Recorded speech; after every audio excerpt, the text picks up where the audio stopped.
तो गाइस आप सबका वेलकम है लास्ट पार्ट इस वीडियो के। ओके, तो आओ देखो इसके अंदर आता क्या क्या है। इसके अंदर जो है बहुत सिंपल सिंपल चीज़ें हैं, ज़्यादा इतना कॉम्प्लिकेटेड बचा नहीं है पार्ट अब इसमें। छोटी छोटी चीज़ें बची हैं तो आओ उसे भी ख़त्म कर देते हैं। ठीक है, सबसे पहला आता है internal control assessment and evaluation. ठीक है, अब देखो जी इसका मतलब क्या होता है क्या नहीं होता वो देखते हैं। The quality and effectiveness of internal controls directly dependent on organization environment. Obvious सी बात है ना भाई, इसमें कलर चेंज कर दूँ इसका। हाँ, जो क्वालिटी एंड इफेक्टिवनेस है इंटरनल कंट्रोल की वो डायरेक्टली डिपेंडेंट होगा ऑर्गेनाइजेशन के इन्वायरमेंट पे। ऑब्वियस सी बात है, पर कुछ की कंपोनेंट्स होते हैं क्या क्या। सबसे पहला तो क्या होता है, देखो भाई, अगर मुझे कुछ भी ऐसे ऐसे इवेल्युएट करना उस पर पता हो ना वो है क्या चीज़, तो वो कहाँ से पता लगेगी मुझे, एसओपी से पता लगेगी। एसओपी क्या होते हैं, स्टैंडर्ड ऑपरेटिंग प्रोसीजर्स। ठीक है, तो जिससे मुझे क्या पता लगता है, मुझे पता लगता है कि किसका क्या रोल है, क्या रिस्पॉन्सिबिलिटी है, क्या प्रोसेस है, क्या कंट्रोल्स है। और बेसिकली क्या होता है कि तुम्हें पूरा ऑपरेटिंग कंट्रोल का एक क्लियर कट मिल जाता है कि हाँ ये यहाँ शुरू होता है, यहाँ पे ख़त्म होता है। ठीक है, देन अब कुछ की कंपोनेंट्स हैं क्या क्या, जैसे कि एंटरप्राइज रिस्क मैनेजमेंट। कि भाई देखो सीधी सी बात है, ऑर्गेनाइजेशन के अंदर इटसेल्फ एक प्रोसेस होना चाहिए कि आइडेंटिफाई और मिटिगेट करने के लिए risk.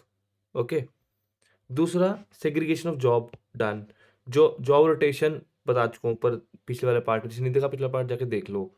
Then delegation of financial powers, okay done, समझा चुका हूँ ऊपर डिटेल में। देन कम था आईटी बेस्ड कंट्रोल, ये भी ऊपर कवर हो चुका है। ठीक है, now what comes is techniques of evaluation of internal control. आओ जी, अब देखो भाई तुम्हें कैसे कैसे मैं इवेल्युएट कर सकता हूँ भाई। टोटल तीन चीजें होती हैं, एक तो हो गया क्वेश्चनर, दूसरी होगी चेकलिस्ट, तीसरा हो गया फ्लो चार्ट। क्वेश्चनर क्या है, क्वेश्चनर ये होता है कि भाई एक इंटरनल कंट्रोल का एक स्टैंडर्डाइज फॉर्म वो होता है, कहते हैं क्वेश्चंस होते हैं जो हम क्लाइंट को भेज देते हैं। फिर क्लाइंट के जो कंपनी के एग्जीक्यूटिव्स हैं वो अकॉर्डिंगली हमें आंसर्स लिख के दे देते हैं। ठीक है, checklist is basically, checklist is just a reminder for auditor कि यार कि मुझे ये एरिया कवर करने थे, समझ रहे हो। मतलब वैसा वो ये भी क्वेश्चंस ही हैं, बट ये ऑडिटर जाके चेक चेक करता है, कंट्रोल इवेलुएट करता है, तो तब वो खुद से भरता है उसको। ठीक है, और फ्लोचार्ट क्या, flowchart is nothing, it's just a graphical presentation कि हाँ भाई, ठीक है कि भाई ये जो है मतलब इसमें हम क्या करते हैं, हम पूरा एक प्रोसेस लिखते हैं, फिर वहाँ पे कंट्रोल्स मैप करते हैं, रिस्क मैप करते हैं। राइट, कि जैसे कि फॉर एग्जांपल बताऊँ तुमको मैं कि यहाँ पे जो है, जैसे मेरा कोई कंट्रोल था कि क्या कहते हैं, मेरा जो है एसएपी जो है, एसएपी एग्जांपल ले रहा हूँ मैं, कि वो पीओ एक्सेस क्वांटिटी से ऊपर करने नहीं देगा। पीओ के ऊपर, पीओ से एक्सेस क्वांटिटी पे मुझको जो है क्या कहते हैं इनवॉइस नहीं करने देगा।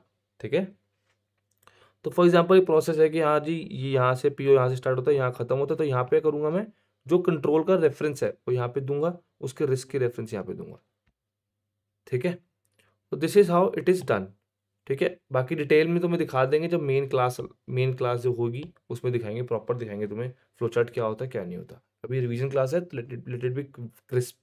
ओके, ना basic distinction between internal control question and checklist क्या क्या होते हैं भाई। आईसीक्यू में क्या होता है, लार्ज नंबर डिटेल क्वेश्चन होते हैं, बट चेकलिस्ट जो जनरली स्पेसिफिक कंट्रोल के लिए होती है।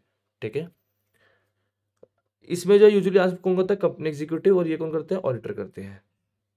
Significance of no does not indicate a weakness, but the significance of that weakness is not revealed automatically. इसमें क्या होता है, तुम्हें उसने उसने बता दिया, अब तुम्हें कुछ इवेल्युएट करना पड़ेगा, लेकिन चेकलिस्ट के अंदर क्या होगा, तुम्हें एक स्पेसिफिक स्टेटमेंट देनी पड़ती है कि हाँ भाई ये चीज़, ये वीकनेस है, ये है, वो है, समझ गए। नाउ अब अगर फ्लो चार्ट मैं बना रहा हूँ राइट, तो उसके केस में तो मुझे क्या क्या दिखाना पड़ता है उसमें। तो देखो सीधी सी बात है, डॉक्यूमेंट किस टाइम पे रेज हुआ इंटरनली, और जो या फिर एक्सटर्नल सोर्स से आया, रिसीव हुआ, कब हुआ, स्टार्टिंग प्रोसेस कब हुई, the number of copies in which document is raised और received, intermediate stage at sequentially through which the document and activity pass. मतलब प्रॉपर एक फ्लो दिखाया जाता है, प्रोसेस का पूरा फ्लो दिखाया जाता है। Then distribution of document to various section, department और ऑपरेशंस। स्विम लेन कहते हैं उसको, हम वेरियस डिपार्टमेंट्स पे हम जो है फ्लो चार्ट को बांट देते हैं कि मतलब ऊपर पर वर्टिकुलर टेबल्स बनाते हैं और नीचे फ्लो चार्ट मेरा हॉरिजॉन्टल चलता है from left to right. Okay, distribution of documents to various section, department operations बिल्कुल डन है। Then come the checking, authorisation, matching at relevant stages, finding of document, filing of document, final disposal by sending out of instruction. मतलब क्या है, मतलब ये भाई start कहाँ से हुआ, एंड कहाँ से हुआ, पूरा दिखाना होता है। Okay, now what next? So next is reporting to clients on internal control weakness. आओ जी, अब क्लाइंट को मुझे रिपोर्ट करना है right on internal control weakness. तो कैसे क्या क्या क्या करेंगे हम? भाई देखो, अगर कोई मटेरियल वीकनेस है तो भाई क्लाइंट को तुम इन्फॉर्म करो on a timely basis. First thing, communication preferably writing में होना चाहिए through a letter of weakness और मैनेजमेंट लेटर। वर्बल जाके बोल दो, उसको कोई रेलेवेंस नहीं रहता। Okay, important point with regard to such letter are as follow. क्या भाई लेस्टर क्या लिस्ट डाउन करेगा? भाई area of weakness in system, और ऑफर करेगा क्या? Suggestion for improvement. Okay, then clearly indicate करना चाहिए कि that it discuss only weakness.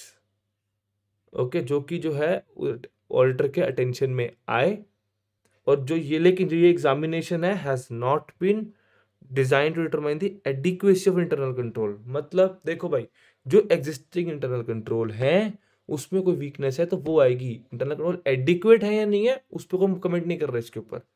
फिर this letter serves as a valuable reference document for management for purpose of revising the system. Right, कि भाई जो एग्जिस्टिंग सिस्टम है उसको revise करना है, रीडिजाइन नहीं करना। Then minimise the legal liability, आपको मेजर डिटेक्शन तुम्हें मिल जाती है तो। ओके, नाउ ऑडिटर कम्युनिकेट करेगा क्या इन राइटिंग में? Significant deficiencies in internal control identifying during the audit to those service governance on timely basis. Obvious बात है भाई, अगर तुमने टाइमली नहीं बताया तो फायदा क्या? वो तो गया, हो गया। टाइमली बोलना जरूरी है, ठीक है ना? रिटन कम्युनिकेशन शैल कंसिस्ट, क्या कम्युनिकेशन होगा? A description of deficiency and expression of their potential effects, कि डेफिशिएंसी क्या है, उनके इफेक्ट्स क्या आएंगे।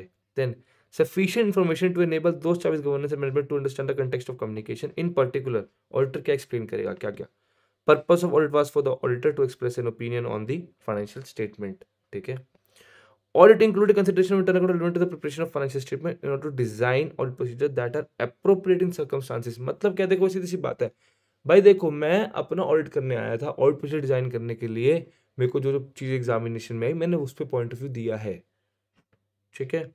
और matter being reported are limited to those deficiencies that the auditor has identified in the audit and that auditor has concluded are of sufficient importance to merit being reported to those charged with governance. समझ गए? ले दे के भाई सीधी सी बात है, तुम्हें communication देना है कि यार हाँ हमने काम करा है, बिल्कुल करा है, बट हमारे भी एक स्कोप था, एक लिमिटेशन था। ये नहीं कि हमने पूरे ऑर्गेनाइजेशन का कच्चा चिट्ठा खोल दिया, ऐसा नहीं है था। पॉसिबल ही नहीं है, प्रैक्टिकली पॉसिबल नहीं है, बिकॉज टाइम कॉन्स्टेंट होता है, कॉस्ट लगती है, बहुत चीज़ें होती हैं। अब इसके बाद क्या आता है? बेस्ड अपॉन रोम आइडेंटिफाइड ऑडिटर डेवलप करता है रिस्पॉन्स टू असेस्ड रिस्क, बिल्कुल करता है जी। और ऐसे 330 किससे डील करता है? Auditor responsibility to design and implement responses to ROMM. ऐसे 330 कहता है ऐसे 330 is response to assessed risk. Okay, तो रिस्क असेस कहाँ करे तूने? ऐसे 315 में करे, ठीक है? अब ऐसे 330 बोलता क्या एग्जैक्टली कि भाई ऑडिटर जो डिजाइन करेगा इंप्लीमेंट करेगा overall responses to address the assessed risk of material misstatement at the financial statement level. दूसरा, auditor shall design and perform FAP whose nature time is based on are responsive to the assessed ROMM at assertion level. Okay, ठीक है? इसके बाद auditor design करता है, perform करता है test of controls to obtain sign sufficient appropriate audit evidence to operating effectiveness of relevant controls when जब auditor की assessment of ROMM at assertion level include करती expectation that controls are operating effectively. दूसरा, substantive provision alone can not provide sign at assertion level. ठीक है, खत्म हो गया।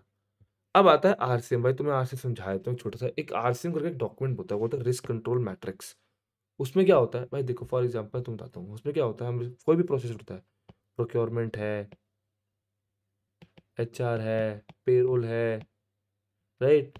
अब इसमें क्या होता है, हम इस इन सब एरिया के सबसे पहले तो हम रिस्क आइडेंटिफाई करते हैं कि भाई इस एरिया के अंदर क्या क्या रिस्क हो सकते हैं। अब उस रिस्क के पैरेलल में एंटिटी ने क्या क्या कंट्रोल लगा रखे हैं। अब होता क्या, प्रॉब्लम क्या है? देखो लोगों की अंडरस्टैंडिंग ये है आरसीएम को लेके, जो जो जो जो आर्टिकलशिप कर रहे हैं उनको मैं क्लैरिटी दे देता हूँ।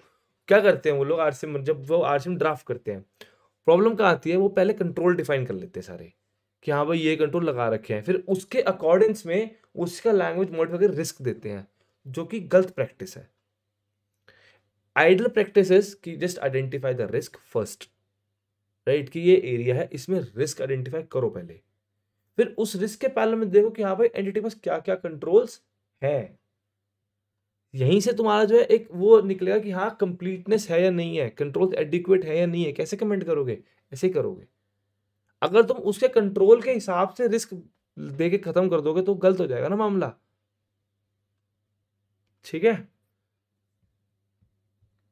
Now international internal control frameworks. आओ भाई कुछ फ्रेमवर्क्स हैं, बस खत्म हो गया, इस पर तो ज़्यादा मतलब ये जस्ट फॉर अ रीडिंग है, ठीक है। पेपर में आता है, एक क्वेश्चन जरूर आता है, ठीक है ना, बट इसमें एफर्ट बहुत ज़्यादा लगता है, तो इसके हम एक शॉर्ट अलग से ट्रिक बनाएंगे, एक वीडियो देंगे तुमको बना के, जिस पे तुम्हें मतलब कि ज़्यादा बड़ी नहीं होगी, खत्म करेंगे उसको, ठीक है। मैं तुम्हें इसका एक ब्रीफ आइडिया दे देता हूँ छोटा मोटा। देखो भाई, एक मेरा कोसो है, एक मेरा कोको है, एक है मेरा कोबिट, एक होते हैं टर्नबुल और एक होता है सॉक्स, ठीक है। अब देखो मैं इसकी रीडिंग करने बैठा तो सबका टाइम वेस्ट होगा, तो इट्स बेटर, राइट, ये है तुम्हारे पास, इसका एक स्मॉल वीडियो हम ले आएंगे अलग से, जिसपे तुम्हें जो है क्लैरिटी मिल जाएगी इस पे, ठीक है। यहाँ पे मेरा पार्ट होता है खत्म। Thank you very much. Okay guys, see you all in the next video.